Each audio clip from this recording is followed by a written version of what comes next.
Hi, my name is Charlie Wolfsandel, and this is my final presentation for MS 582, Coding Blockchain at University of Advancing Technology. And this presentation will cover the concept and code overview that we completed during the class. And overall, the class is to learn how blockchains are created and do some software development required to build them. And ultimately, it's to learn how the algorithms and the architecture of blockchain is represented in the software. Distributed ledger technology is the basis of blockchain. And I guess the way to look at it is that blockchain is a type of distributed ledger. The top image represents the difference between centralized and distributed. In the distributed case, each of the representatives maintain a copy of the ledger, and any transactions that are done on one are then transferred over to the rest. On the left-hand side, on the centralized ledger, you can see that there's one ledger that's maintained by the clearinghouse that all transactions need to go through. So that's ultimately the difference between centralized and distributed. The bottom figure with the blocks and the hash, that is what the basic representation of blockchain looks like. The block is a transaction, a bit of transaction information, and the hash is taking that block and attaching itself to the next block. So within each one, you've got the hash of the transaction attached to the next block, and so forth and so on, so that each block that gets added, for instance, block 3, would contain all of the hashes of the blocks previous embedded within. These concepts make up what is known as the governance system. And so decentralized and centralized are the first of those. And then you can have on and off-chain governance. On-chain means that everything that is done to maintain and to adjust the rules of the chain are located within the code.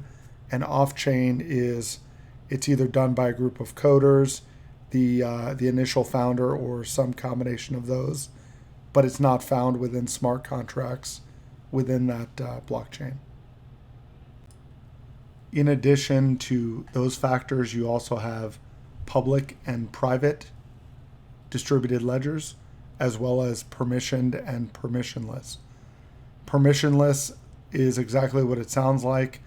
Anyone is allowed to add transactions onto the ledger, whereas permissioned, only certain clearinghouses would be allowed to do that. So it's essentially like taking a centralized ledger and having a lot of nodes that are actually authorized agents that can do that. However, those ledgers are still distributed. As far as public and private goes, that is also pretty self-explanatory. Public, anyone can use and anyone can transact on, and private, it's usually within a company or within some kind of some group that uses it. Node networks are the hardware that the blockchain and distributed ledger run on. As we've discussed previously, there's centralized and decentralized, and you can see how there's a connection point in the middle for centralized that all nodes connect to. And on decentralized, they connect to each other in random ways and not all go through one particular node. On distributed ledgers, you also have what we talked about previously, public and private. On public, all nodes are anonymous, and on private, all nodes are known and authorized.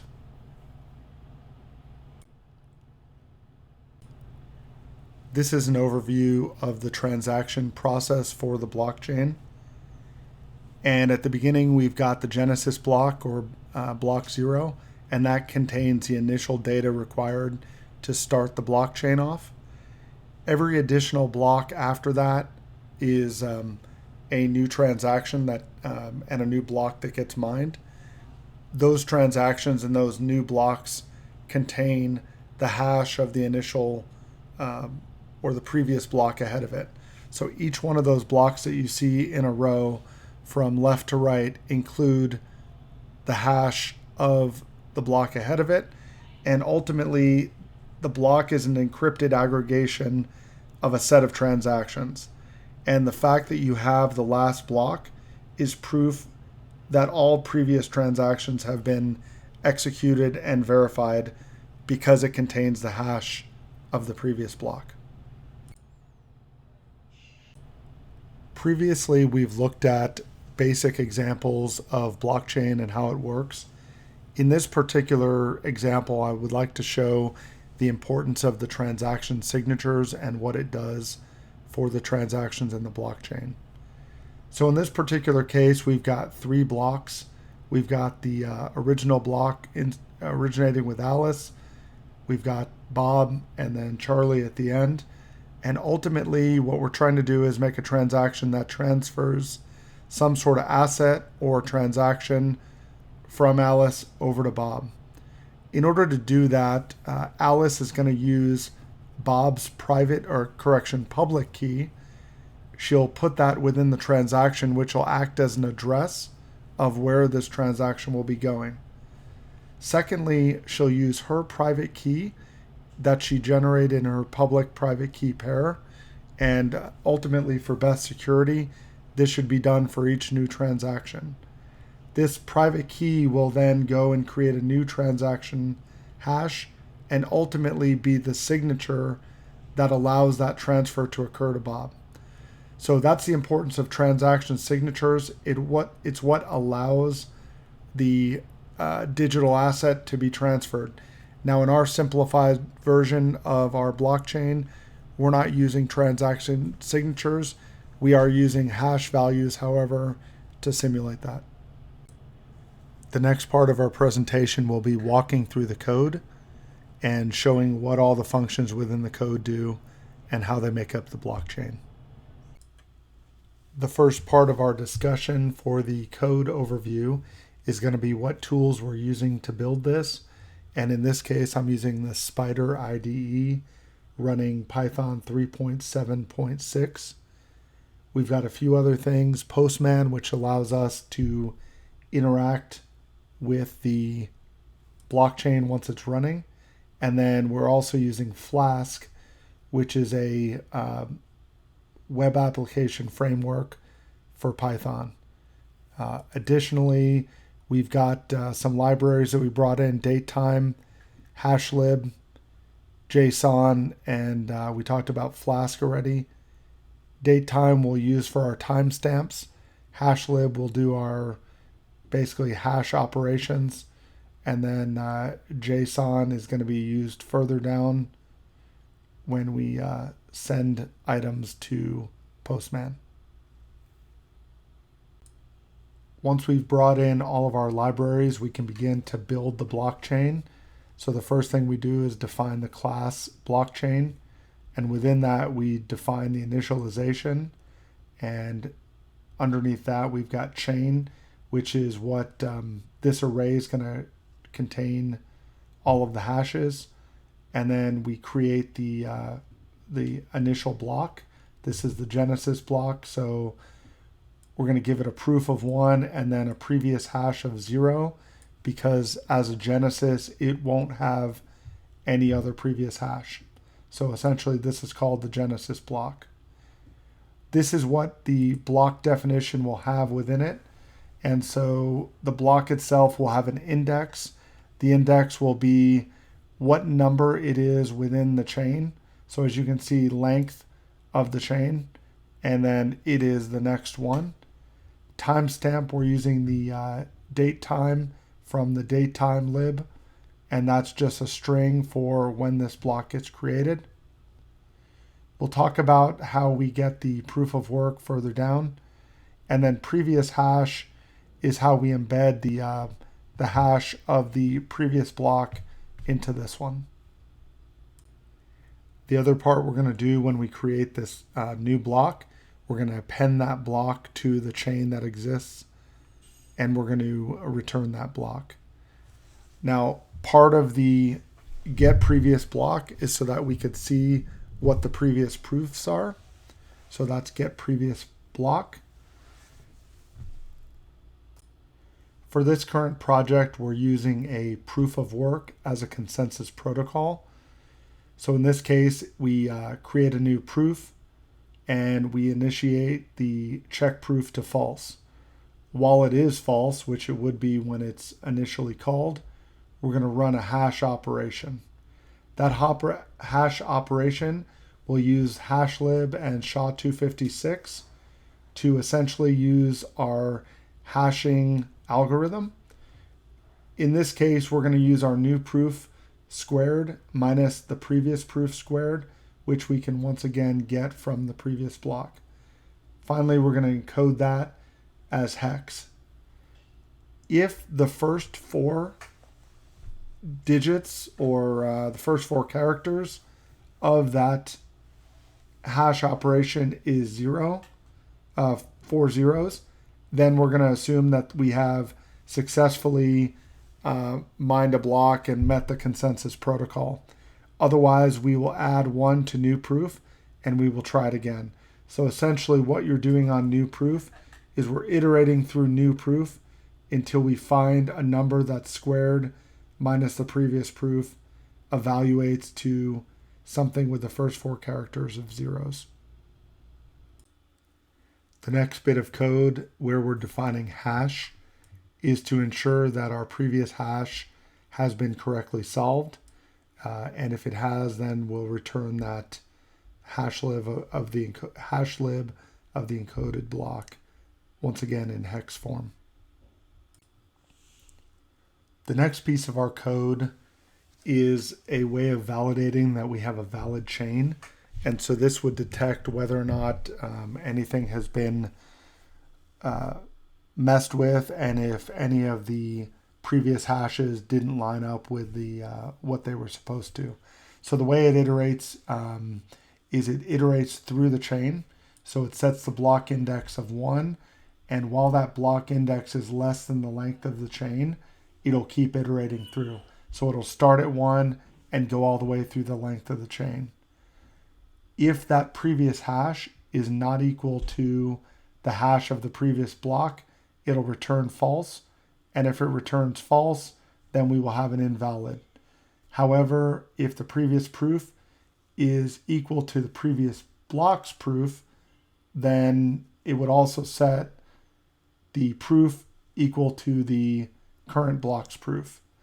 It also runs the hash operation again here to ensure that the hash operation for that proof once again rests with these 4 zeros as the first four characters. Ultimately, it'll keep iterating through this and making sure that the previous proofs that are calling back to the block previous are valid. One thing of note that I'd like to call out as far as security goes, in this case, we are using SHA-256, and SHA-256 is extremely robust and strong, so I don't think we have any issues with our hashing. Up until now, everything that we've been looking at has been set up and functions that will allow the program to run. Once we get down into this section, it's where we actually run the program and begin the ability to mine blocks and do those sorts of things. So the first thing we have is Flask creating the app, which will allow us to have a GUI. And Flask, once again, is that web application framework for Python. The second thing we do, and it's kind of interesting because it's one of the shortest things here, but this is literally how we start the blockchain, with blockchain equals blockchain. And that's calling the function blockchain up above, which sets in motion all of the setup. These next couple items, and I'll run through each one of them, these are different methods that we use to interact with Postman. So this first one here, if you do Postman with just the basic address, it'll run a get method against it, and I'm defining help. Now this is something that you don't necessarily need. However, I put it in there so that you could see what this thing was all about and the ways that you could interact with this blockchain. So an introductory name, the GetChain command, MindBlock, and is valid. And finally, whenever you run those, it will return using JSONify the response from the app itself. The next section of the application will be MindBlock. Once again, that uses the get method. And mining block, first thing we do is set the variables at the beginning. We're getting our previous block from the blockchain and using the get previous block function above. Previous proof, we're using the previous proof, we're calling the previous block, and within that array, we're looking for proof. We're setting proof in this scope to the blockchain, proof of work, and previous proof. And then same thing with previous hash. And we're creating a block by running blockchain create block up above. We're feeding in proof and the previous hash.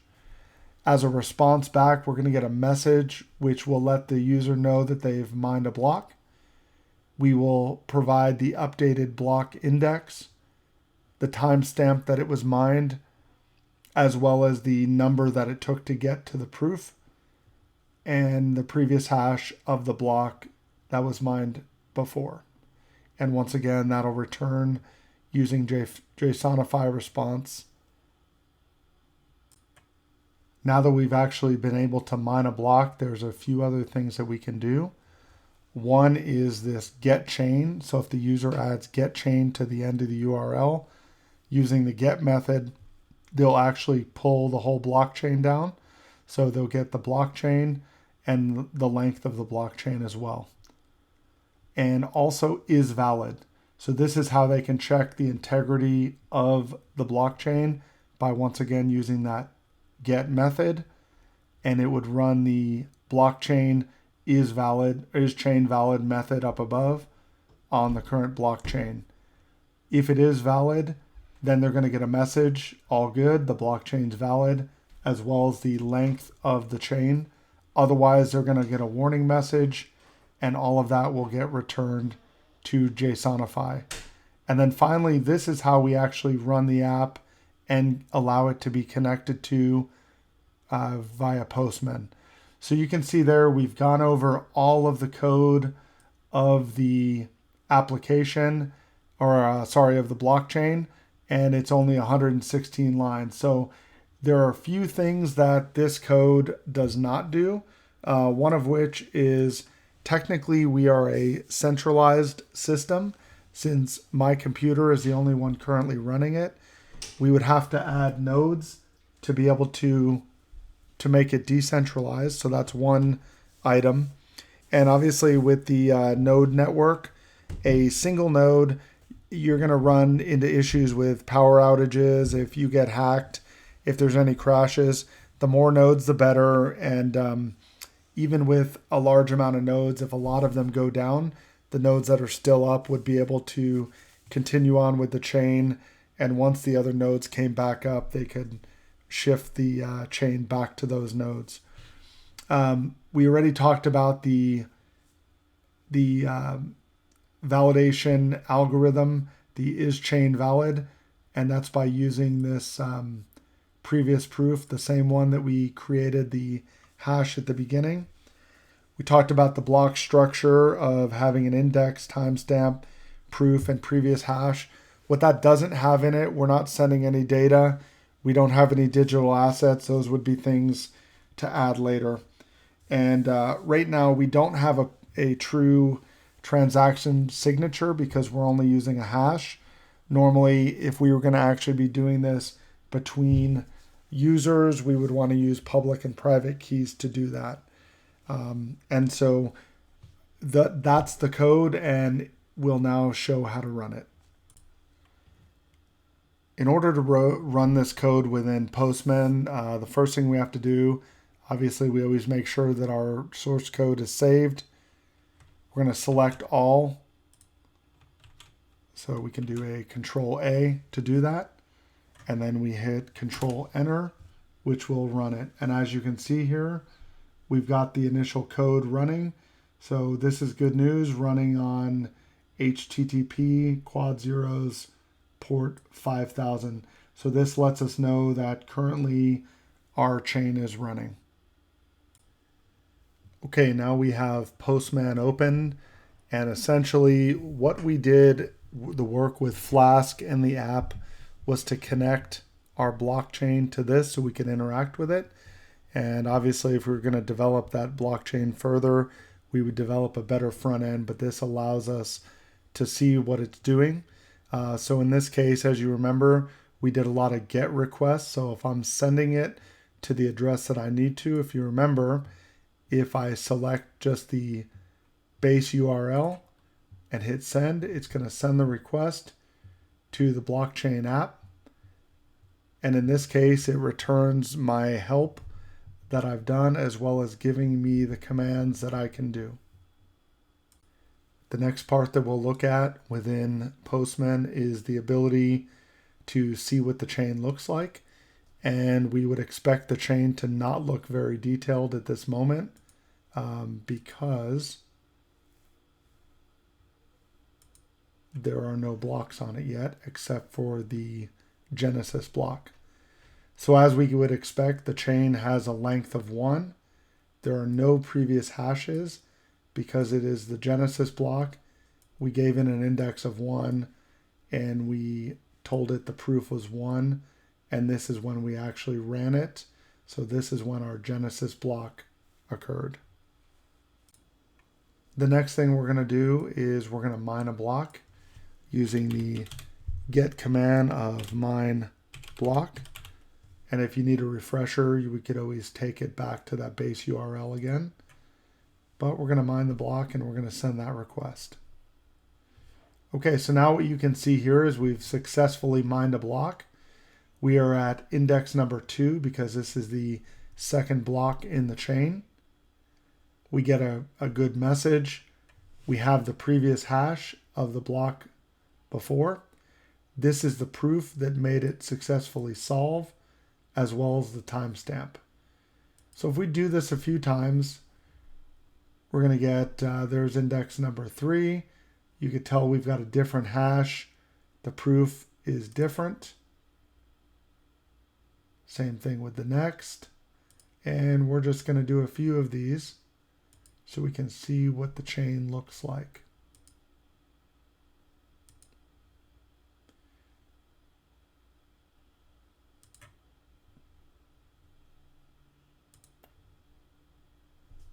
Okay, now we're at index of 10. Same thing, proof is continually changing of what it takes to solve it. And that's because we have a previous hash that's changing every time and being squared. So that's why the proof has to change every time. And we are at index number 10. So now the other thing we will do is valid. So now we're going to check whether or not the chain that we have running is valid. It tells us that it's a length of 10, and it gives us a message that all's good, the blockchain is valid. And basically what it did to verify those and validate was step through each block in the chain, check the proofs and previous proofs, and make sure that those hashed together correctly. The other thing that we want to do now that we know that we've been able to mine blocks and we know that our chain is valid, we can go ahead and get the chain.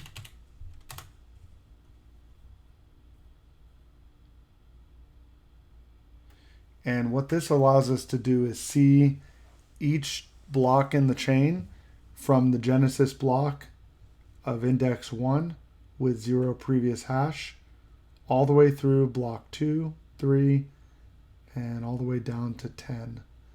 The one thing that this doesn't have, which would be nice to have, would be we've got the proof. It would be nice to have the hash so that you could verify the previous hash and hash matchup. But all in all, now we know we have a valid chain of length 10, and we can see all of the blocks connected. If we had a distributed ledger here, what we would do is each time we added a block to the chain, that would get distributed to all nodes. And then that way, when a new node came on station, it could pull down all of the blocks from another one. And we would also have to put in here logic to account for clashing of timelines of blocks. So in other words, if two blocks were created at the same time, we would have to figure out how to take precedence and adjust the timing. So those are some other future things that we could do with this project. But overall, the point of this was to show that we could run the transaction process of adding blocks to the chain. We could create a block structure that would pass data, which you can see on the screen right now. And we could use the security of SHA-256 to do the hashes, and ultimately use a consensus protocol of proof of work and a hashing algorithm. So that's the overview of my program. I hope you've enjoyed it. If you have any questions, please feel free to leave me comments below.